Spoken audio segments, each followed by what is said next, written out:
Hey everybody, and welcome to episode 96 of How I Built It. Today, my guest is PJ Taei, founder of Uscreen. That's USCREEN.TV. It's an online video website where you can create your courses, sell your videos, things like that.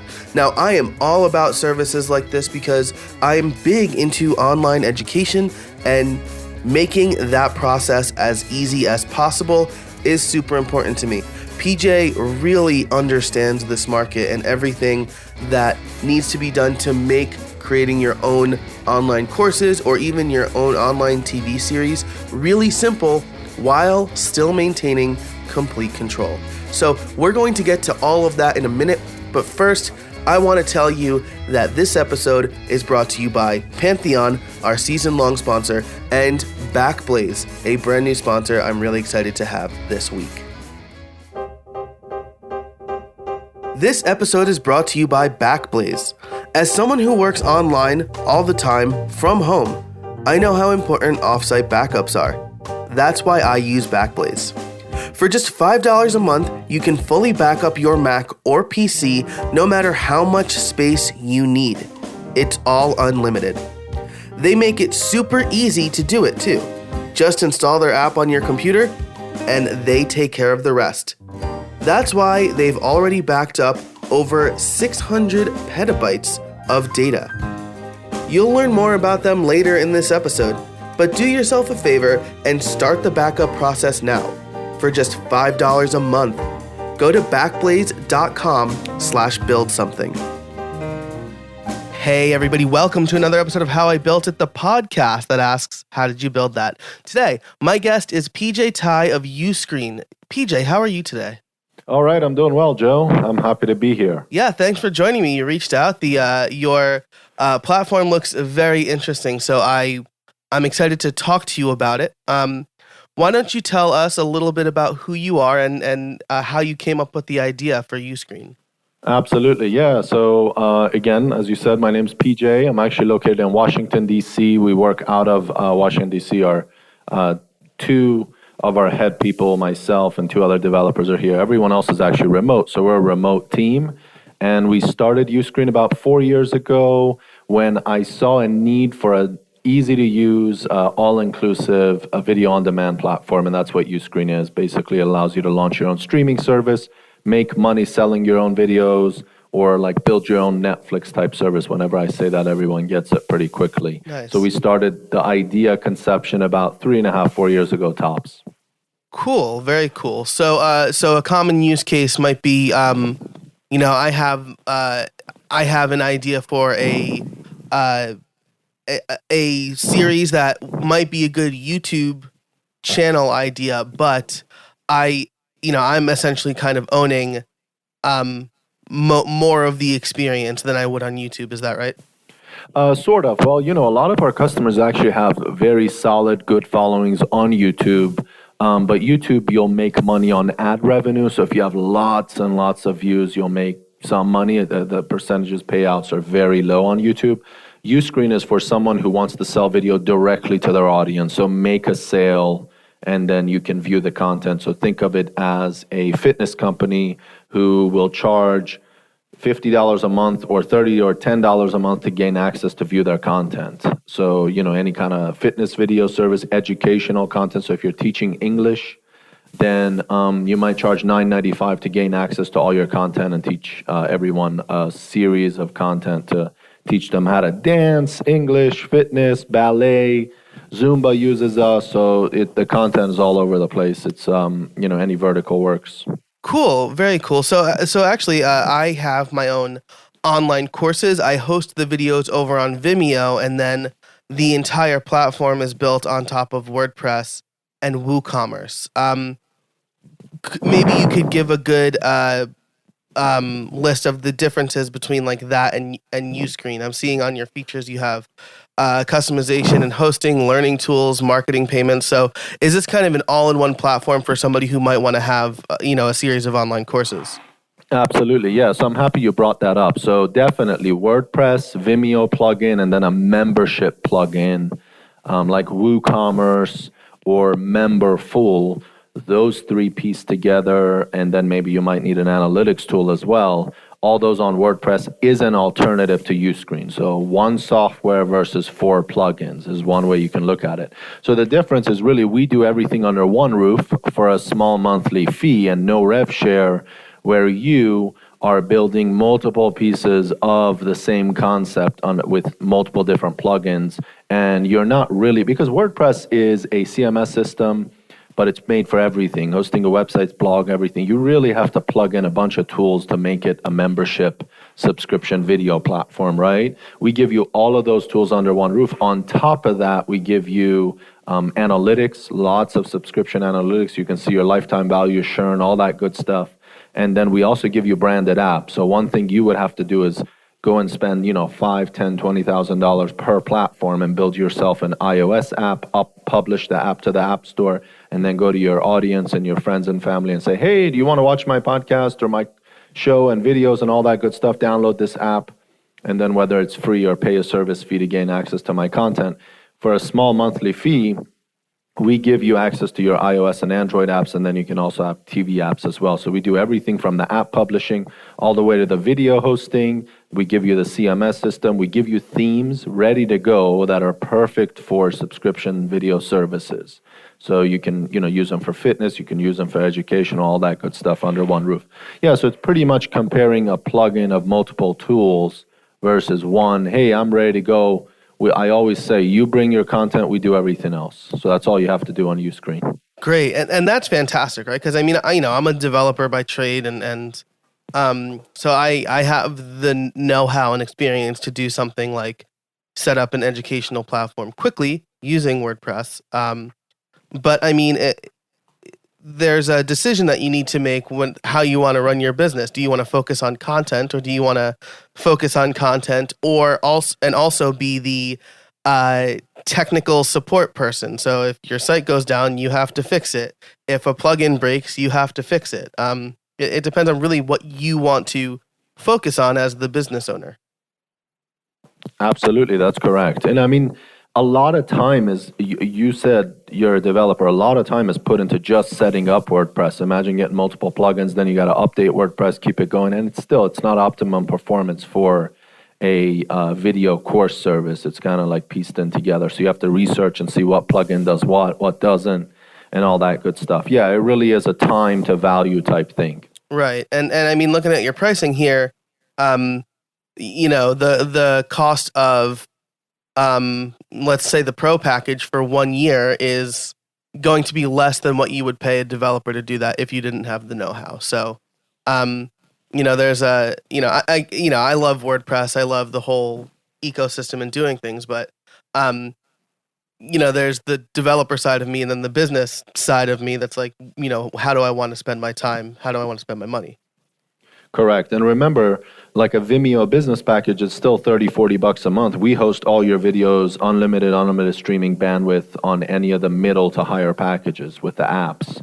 So you still got a lot of savings there as far as streaming resources, server resources. You don't need your own server, right? WordPress, you got to host your own server. So you could pay anywhere between $30, $40, $50, $100 a month, depending on the number of traffic, because Vimeo's video's resource intensive. Right, so we host the complete server and videos for you. Yeah, and that's a really great point too, right? There's a lot to think about. So, I'm not weighing in one way or the other. Obviously, I do things one way, and I'm seeing this other way. But a lot can go into the decision making process, and Ustream.tv is a way for you to. It looks like a way for you to focus on, the thing that you want to do best. So as we talk about that, you said about 4 years ago you found a need. You saw a need for a service like this. What kind of research did you do? What kind of led you to that conclusion? Yeah, absolutely. What led me to the conclusion of seeing a need and actually launching the platform was, in my case, almost accidental. Because my previous web hosting company, which I ran and operated for 12 years, WebNet Hosting, which I sold October 2016 to a Canadian corporation called Entirely Digital, I hosted a lot of sites and servers through my life in the hosting company. The last few years of the hosting company's life, I saw a lot of companies wanted to just host video. Video is definitely growing and booming, and they were trying to host it but sell it and monetize it. And some of the only ways that they were able to do that, because they would come to us as the host provider asking questions. Hey, do you have a simple way can you guys host video? How can I sell it? Can I set a price?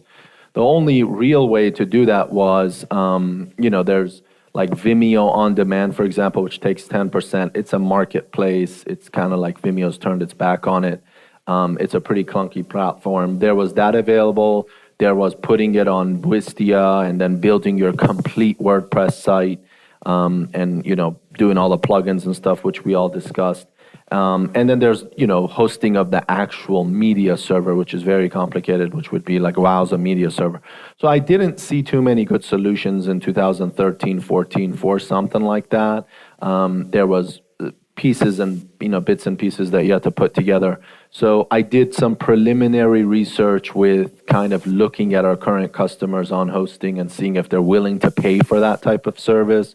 What's out there, obviously a market research, just even if it's from Google, just doing some basic searches, seeing what comes up, what's available. It's good to actually see competition. You really do want to see that. You want to see that there's competition and they have customers. Your competition has customers. And then you'll quickly figure out that there's better ways of doing things. For example, for us was, hey, Vimeo's taken a rev share. So we shouldn't charge a rev share. How can we make it work, not charge rev share? Believe it or not, if you're starting out, rev share is good, right? Because you're like, hey, I can pay nothing and start out and pay 10, 20, 30%. But our average customer, and we have about 1,100 paying customers now, makes about $3,300 a month.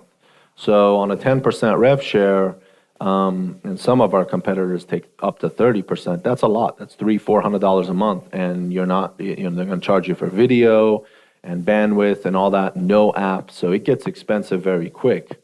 So definitely, there's some value points that you will find that you can do right off the bat. But again, basic market research, looking at Google, seeing who's out there. Hey, I have competitors. Do they have customers? That's always one great way to start.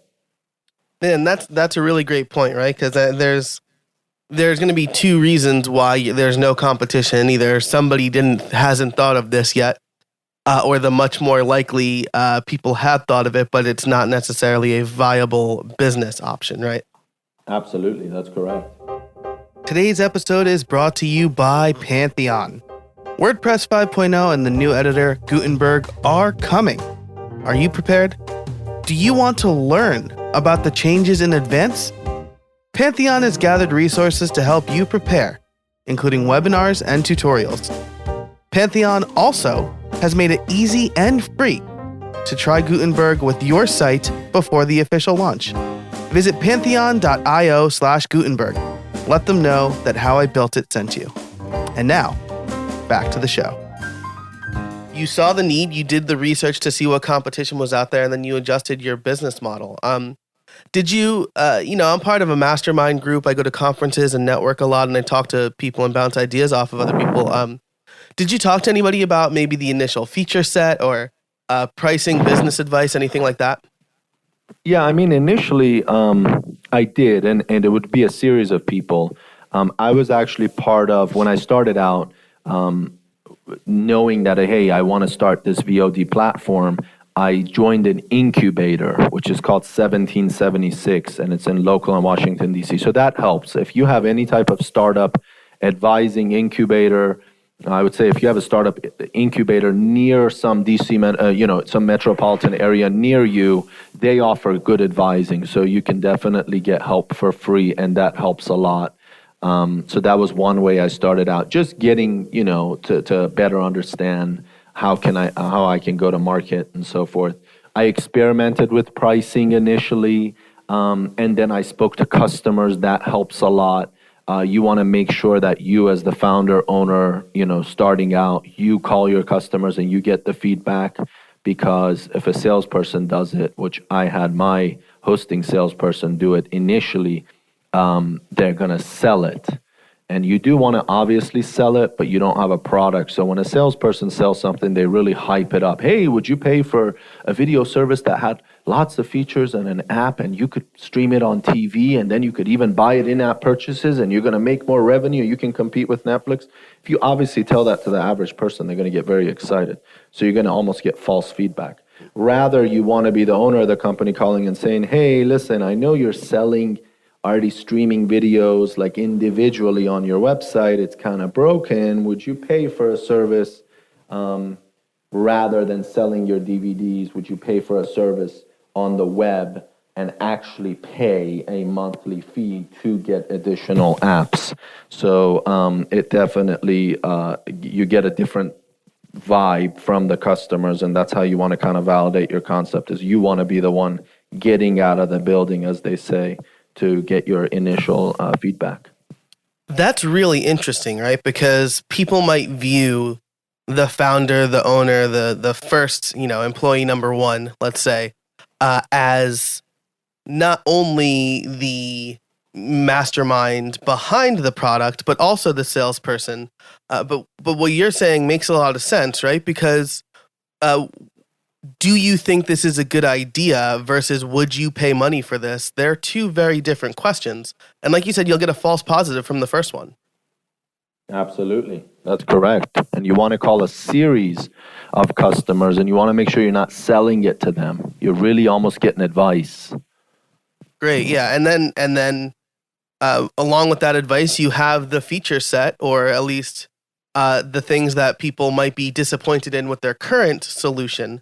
The things that might make them jump ship for a new product. Absolutely, that's very correct. Fantastic. So we're about at the halfway mark, which is when I like to ask the title question. How did you build it? So, you're the founder of this company. It sounds like you have a bit of technical aspect, technical background to you. Did you actually put down any code? Were you the architect of the feature set? What was your role in building Uscreen?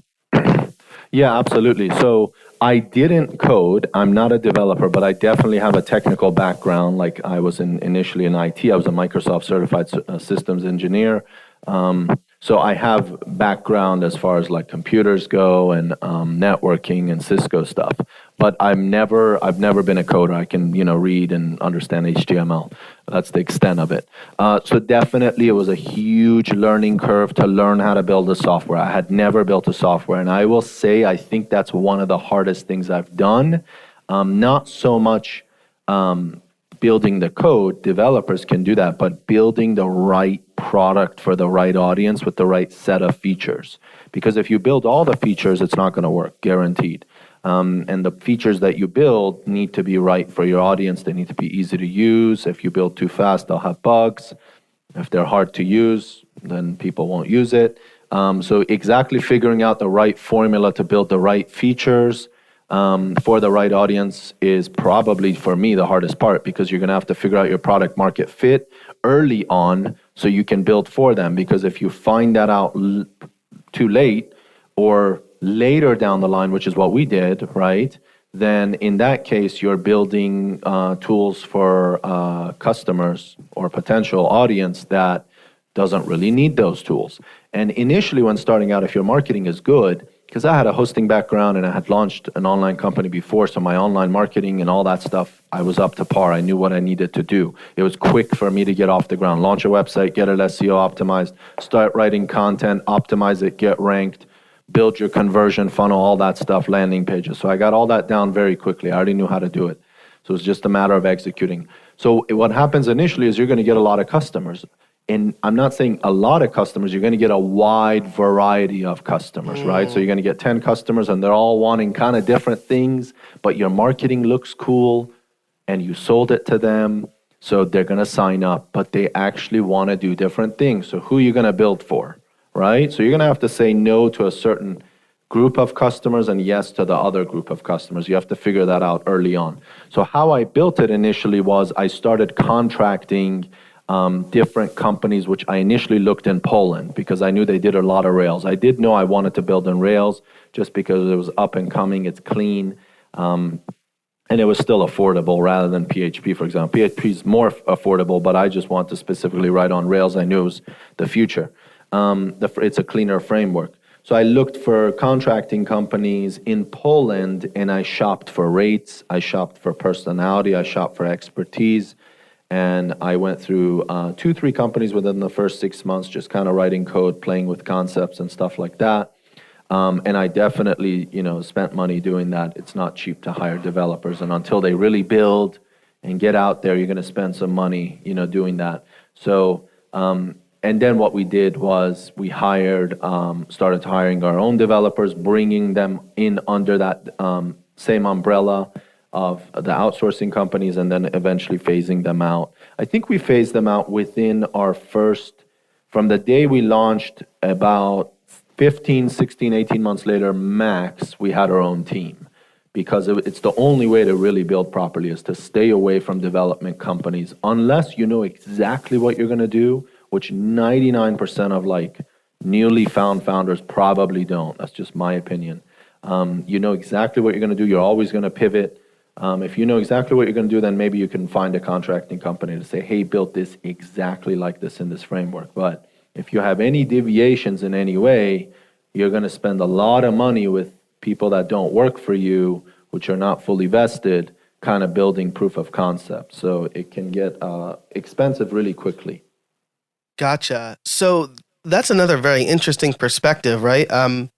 As somebody who's come from the agency world, we got hired by people to build websites for them, essentially. But, this wasn't their product. This was something to help promote their business or their product. It sounds like having your own team, if you have a digital product, is super important for the things that you just mentioned, right? First of all, you have a group of people who understand the code base and how the product works really well. And then you have people who are vested in the project, right? It's not just a job for them. It's their career, essentially, as opposed to hiring out a contractor that is not sure if they'll have that contract in 6 months or whatever, right?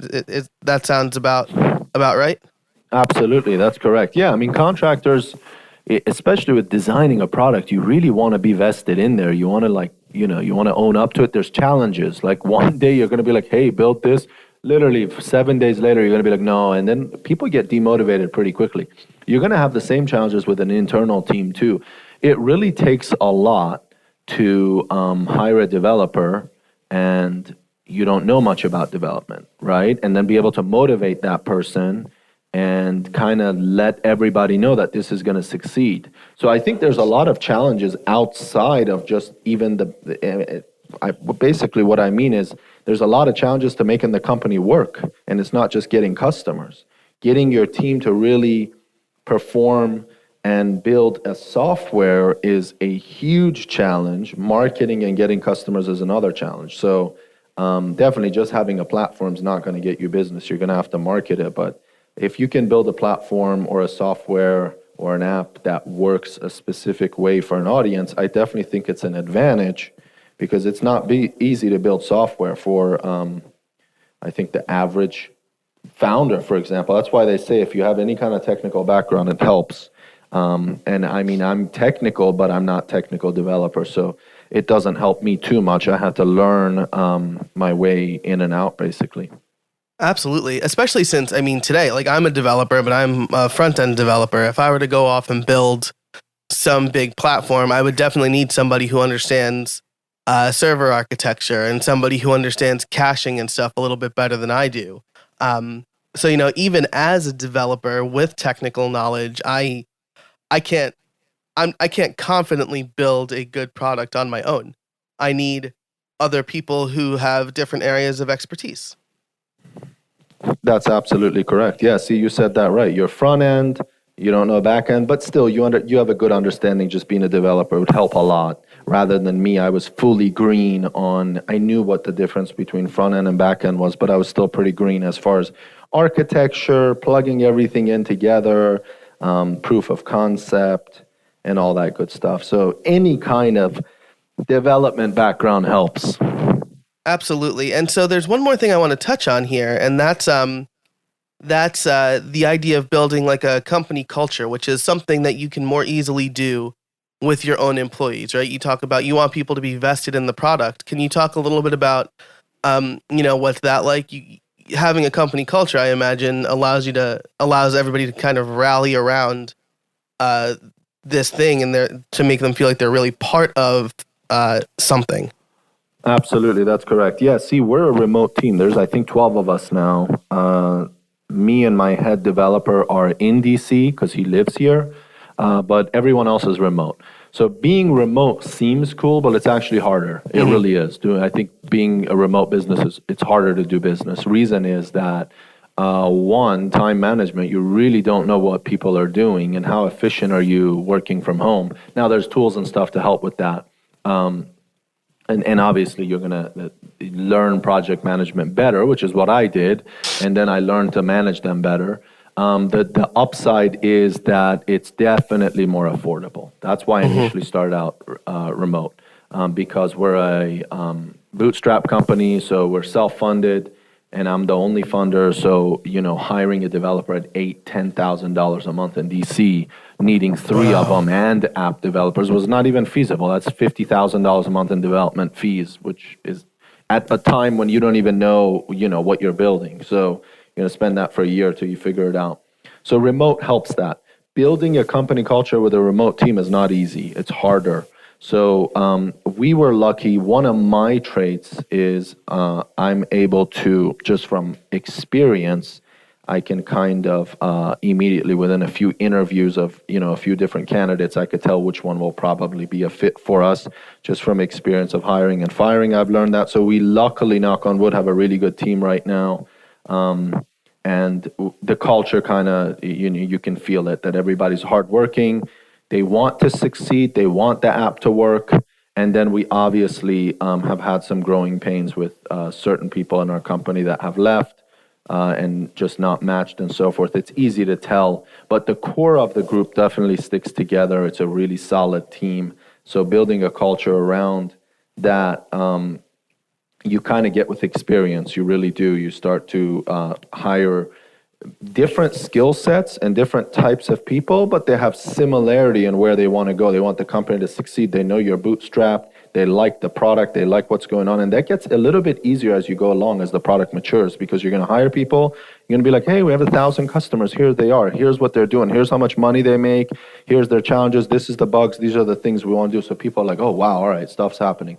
Rather than at the beginning, you're kind of like, yeah, listen, we want this the market is big. We want to acquire customers. It's possible for us to get to this MRR. And here's all the stuff we want to do. And then as you're going through that process, there's a lot of doubts and there's a lot of failures and there's a lot of features. You're going to motivate the heck out of your team, and then the feature is going to get trashed. So people get demotivated. That definitely happened. That's something that I learned with developers is I just don't understand this. I've always learned how to work hard, and there's good times and bad times, and if something doesn't work, you trash it and you move on. But developers tend to say, I'm burned out, I'm demotivated. Well, that kind of means they put their heart into building a feature that you really motivated them for 3 months.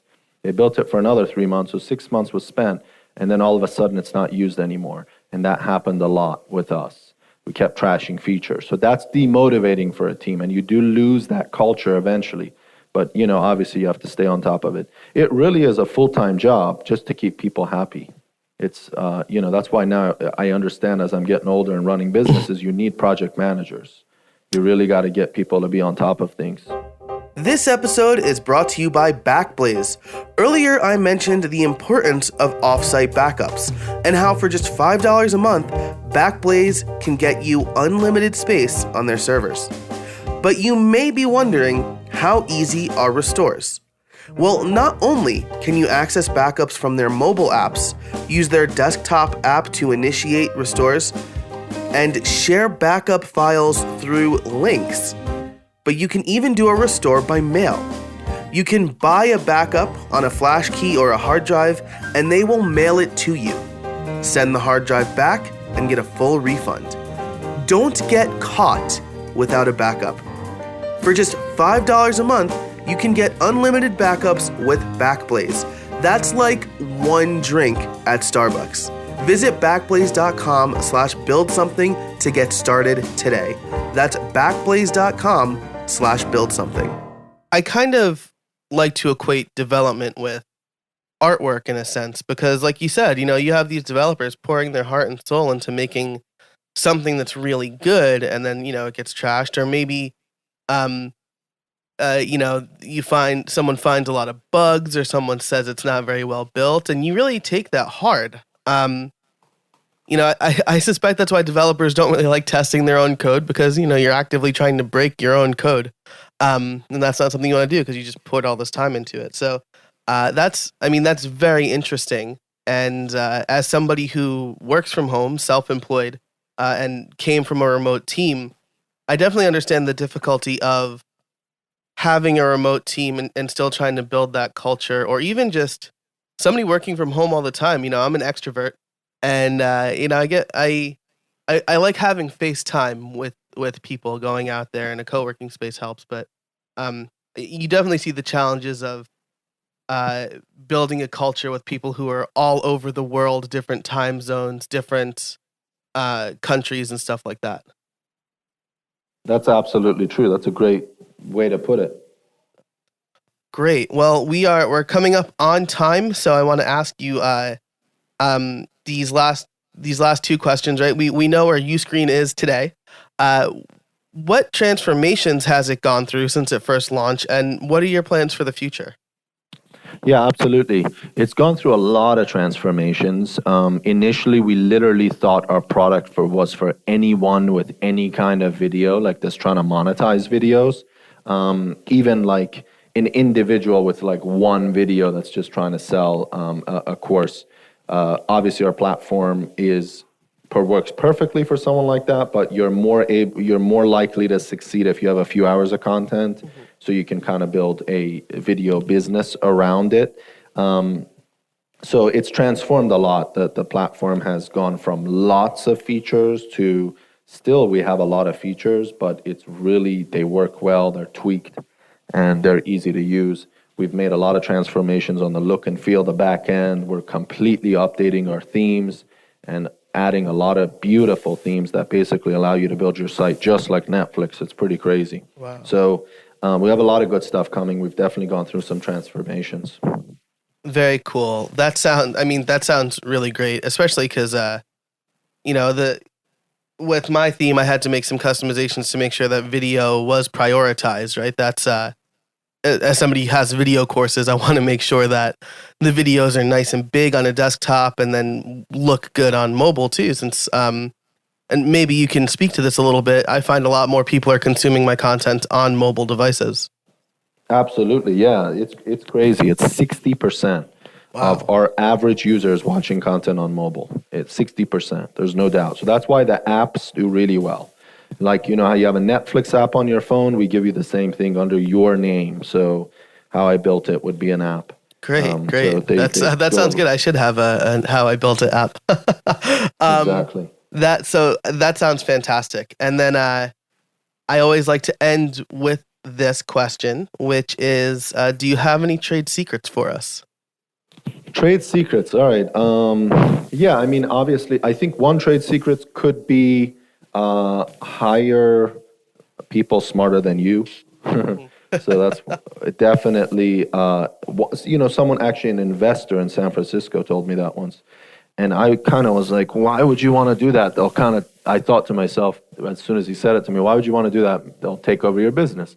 But no, I think that's the wrong way to think. The world's moving so fast. Technology is moving so fast. SaaS is so complex, and building software still is very hard, but it's getting easier by the day.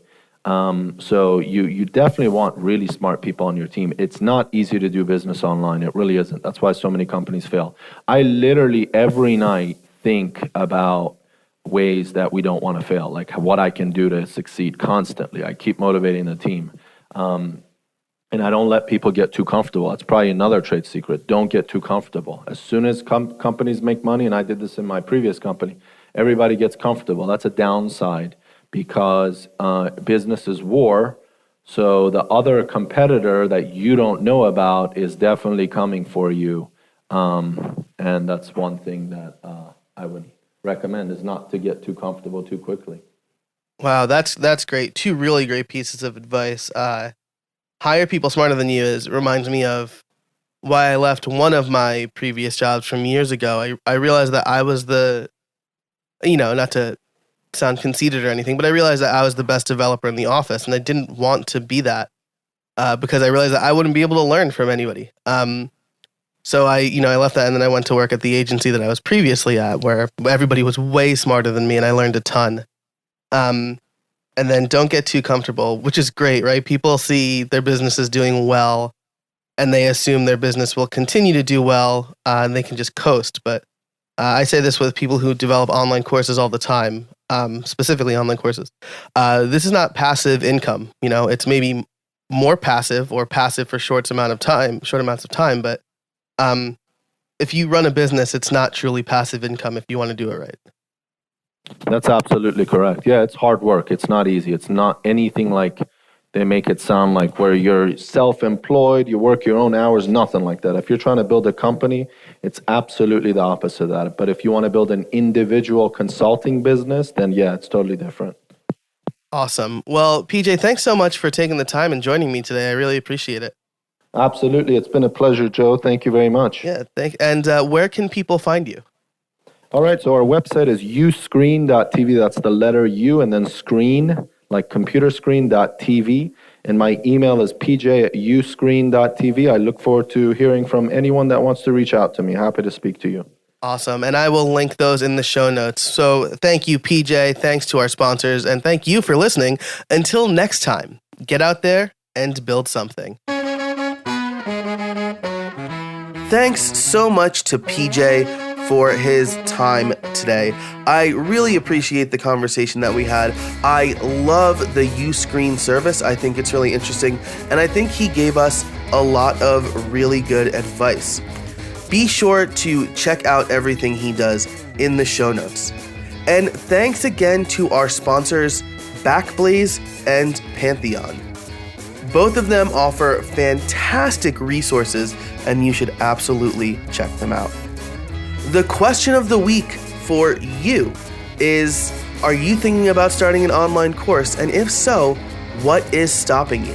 Let me know on Twitter @jcasabona or email me, joe@howibuiltit. You can also join the Facebook community over at howibuilt.it/Facebook. I'll ask the question over there too, and you'll have the opportunity to discuss it with other listeners. I want to build a strong community for this podcast, and Facebook is absolutely the place to do it. Don't forget to check out our new t-shirts and mugs over at the howibuilt.it/shop. And as always, for all of the show notes, head over to howibuilt.it/96. If you like the show, give it a rating and review on Apple Podcasts or wherever you listen to podcasts. It really helps people discover us, and everybody, I've been seeing a lot of really great growth in the show over the last few months. I really, really appreciate your support. So thanks so much, and until next time, get out there and build something.